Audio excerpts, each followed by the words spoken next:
Welcome back to Morning Glory, 6:34. I'm Mike Graham. This, of course, is the home of common sense. It's the one place to come to find out all the news that you need and all the opinions that you will not hear anywhere else. We've been talking about Rachel Reeves this morning, the state of the economy. We've been talking as well about the state of Labour after last night's vote, in which they basically insulted the entire country by telling every single Labour MP to vote against the idea of an inquiry into the grooming gang scandal. Natasha says this morning, Mike, I didn't think this Labour government could morally sink any lower, but they have. For the cabinet members to abstain so they can claim in the future that they didn't vote against an inquiry, but force the rest to vote against it so that they still got the vote against through is morally reprehensible and disgusting.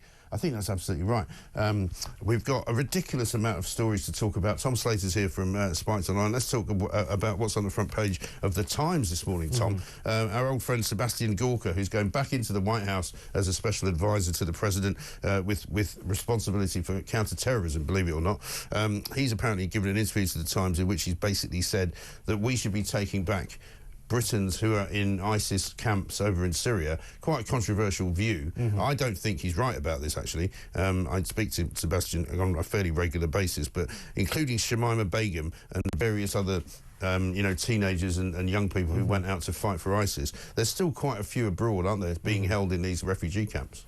No, absolutely. In the sort of northeast of Syria, where the Syrian Democratic Forces, the Kurdish forces, are basically holding them in these prisons. They reckon there's somewhere in the region of about 100 British citizens who are there, men, women and children. And of course it's been such a vexed issue because of the Shamima Begum question and because of the fact that a big part of the reason that the previous government and the British state more broadly would much prefer it if those fighters stayed put is because they know that in terms of our own laws over here, it wouldn't be straightforward in terms of how do we actually lock them up for the horrendous crimes that they've committed, given the fact that they were committed thousands and thousands of miles away. And how do you prove what they did? I mean, that's part of the other problem with Shamima Begum. When she ever gives interviews and talks about what she was doing in that part of the world in the first place, she hasn't really ever admitted to doing anything wrong. You know, she's talked, loosely about losing her children, all of whom died. She's talked about being married. She's talked about having a life that she quite enjoyed and not really regretting anything she did. But she's never really addressed the allegations that she was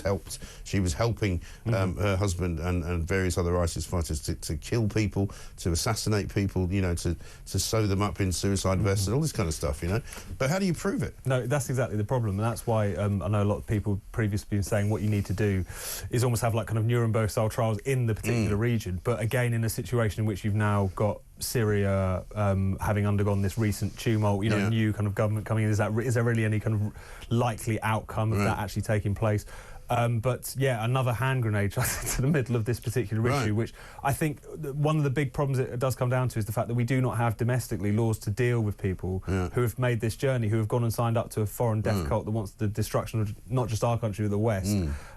When they come back, what can we get them for? Pledging allegiance to the Islamic State? I mean, it's one of those things we've never been able to deal with. You can and that's partly why they wanted to keep Shamima where she was. I think you can prosecute people for joining terrorist organisations, but again, you'd have to be able to prove that they joined a terrorist organisation, and how do you do that? I mean, Sebastian Gorka has basically said to the Times, with regard to the special relationship between Britain and the US, and he says any nation which wishes to be seen to be a serious ally and friend of the most powerful nation in the world should act in a fashion that reflects that serious commitment.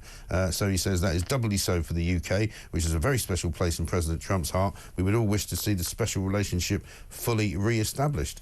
So, I mean, it's interesting because it could become, who knows? I mean, we've seen Donald Trump this week already talking about some of the intentions that he's got about, renaming the Gulf of Mexico, going after Greenland and the Panama Canal. I mean, he may well say to Keir Starmer, these are some conditions that I wish you to fulfil in order for us to have a tariff-free relationship on trade. No, absolutely, and it's been clear that even with countries like Canada, which are amongst America's closest allies, he's willing to really kind of play his hand very firmly in terms of trying to get them what they want. A lot of this stuff might seem like empty threats, but it's a kind of opening gambit to try and get people to play ball with what he wants to take place. And it seems like he's going to potentially do that in relation to the UK in this particular situation. Yeah, well, he's already having a massive impact on the world, isn't he? I mean, we've got Mark Zuckerberg already sort of taking the knee, if you like, to Donald Trump, going to Mar-a-Lago, promising $1 million for his inauguration fund, and suddenly getting rid of all the fact checkers, which, by the way,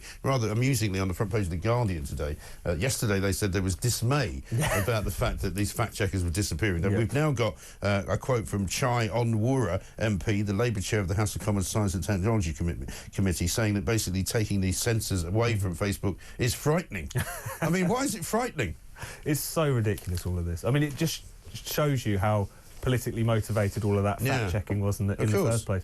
Especially because you had, these supposed geniuses saying that, a Carl Hennigan piece about masks during COVID was wrong, even though they're just some idiot on a computer who's a professor of evidence-based medicine.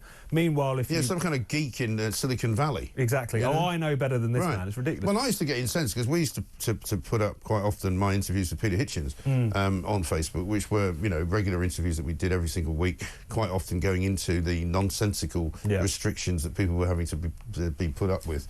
And they would put warnings on them, saying things like, some of this content may not be accurate or may not be factual.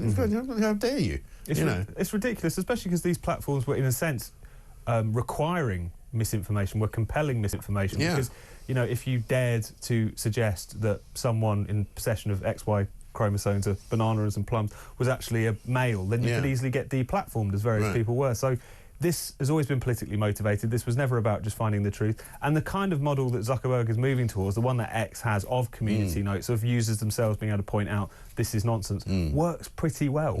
Why not go for that? It's because it's not about wanting the truth to be out, it's because they just want to feel like these platforms are controlling the narrative in a way that they support. Absolutely right. A lot this morning on not the grooming gangs, but the people trafficking gangs. Keir Starmer's written a piece for the Daily Mail. He's quite busy these days. He wrote a piece for The Sun the other day. Maybe he should take up a career in journalism, more successful than the one that he's got at the moment. But he's basically saying we will put people smugglers out of business by hitting them where it hurts. His announcement today is that they're going to go after human traffickers, treating them like terrorists, cyber criminals and corrupt kleptocrats. He says that they're going to be able to seize property, freeze bank accounts, take assets of trafficking gangsters. To be honest, I'm quite surprised they haven't done this already.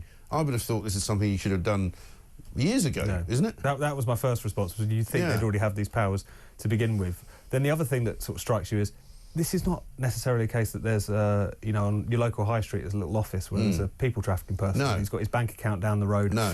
And this is something that's been pointed out in a lot of the coverage. It's not entirely obvious that any of these financial measures will work because of the fact they're obviously usually based abroad. There's been a lot of reporting in recent days about this going all the way back to Iraq, people operating there, and that's the person who's being paid when someone gets in a dinghy and gives them thousands of pounds. So, as you say, it's good to have these powers. I'm sure they will come in useful. But the idea that this is single-handedly... But you've got to catch the people first. No, absolutely. And you've got to track the money. And you've also, it's a bit like saying, well, obviously they won't be coming here anymore because we've made it illegal. Well, actually, no, they don't care that you've made it illegal because they're criminals. That's the point about being a criminal, is you don't obey the law. But everybody else has got this astonishing picture, which is in the pages of the Daily Mail 12 and 13 today, a picture of a baby actually being born in a dinghy. It's not a dinghy coming to the UK, it's actually a dinghy going to Lanzarote, I think. It was spotted on January the 6th, and the boat has come from what looks like North Africa, sub-Saharan Africa, in fact. The Coast Guard first spotted the vessel 97 miles from Lanzarote, and when the time rescue was caught up with it,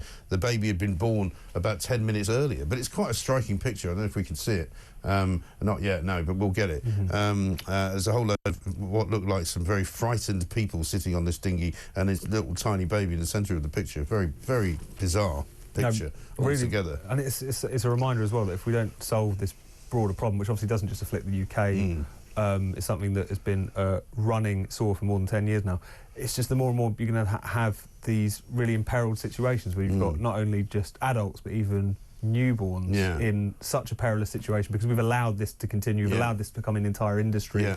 Nothing's been done to stop it. So, of course, it's a really striking image, but also it's a sort of reminder of how much people have taken their lives and their children's lives in their own hands. But it also shows you, doesn't it, that if you really want to stop this, you have to go to the root of the problem, which is probably more likely to be North Africa than it is Calais, because, Europe surely should get its act together and just say, look, we've got to stop people moving from North Africa across the Mediterranean into Western Europe, because that's where all the problems are. Yeah, and also doing it in such a way that, for instance, the way the European Union have done it in recent decades has been been horrendous, because they end up like just paying effectively militias to treat the people who were trying to get to the coast pretty horrifically. So there obviously needs to be a new way, but as you say, just making sure that these boats never set off in the first place, because regardless of how you feel about this issue, that is just putting human life at peril. The fact that people are relaxed about that is particularly really the lefties who always said, oh, but they've got a perfect right to come here because they want a better life. Well, yeah, but they're also dying while doing it. And more people died, I think, last year than ever crossing the channel. Let's get a voice note from Steve on Keir Starmer.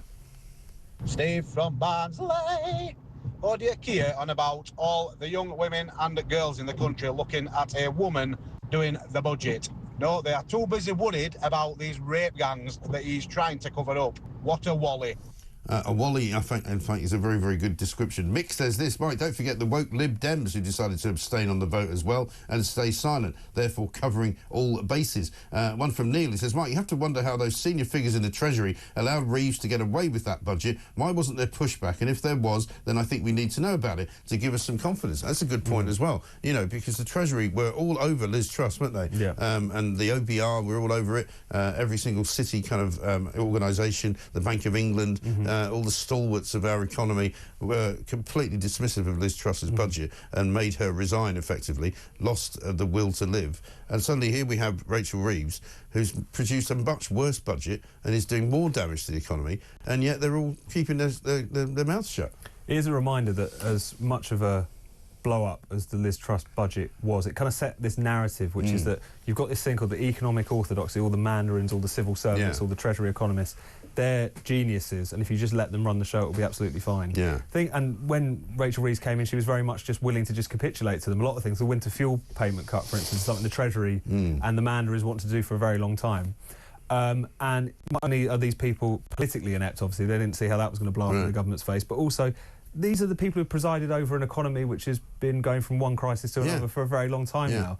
Of course, the way the Liz Truss budget panned out is the way the Liz Truss budget panned out. But the idea that any challenge to their orthodoxy is, by definition, bad is ridiculous when you look at their own track record. And the budgeting and the borrowing now in this country is being described as toxic, and that's how bad it's got. 6:46.